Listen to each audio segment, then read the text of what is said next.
ځمکنۍ کورې کې د اوبو اندازه څومره ده؟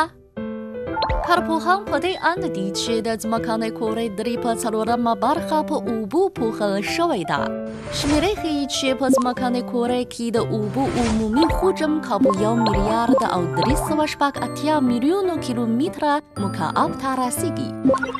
تاسو ښایي په دغې لویې شمیرې ښه ونه پوهیږئ، نو زه به یې په بڼه او اسانه ژبه ووایم.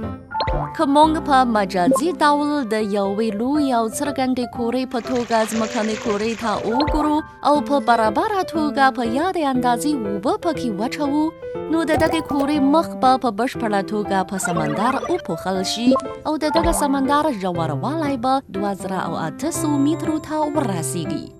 واو، ډېرې زیاتې اوبه دي.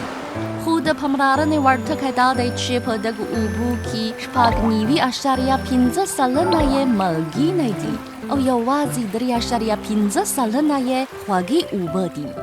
په یادو خوږو اوبو کې 8.8 سلنه د کنګل په بڼه په قطبي او لوړو سیمو کې موجودې دي، 13.1 سلنه یې تر ځمکې لاندې خوندي دي او نورې پاتې اوبه یې په جهیلونو، سیندونو، هوا او ژوندیو موجوداتو کې شتون لري.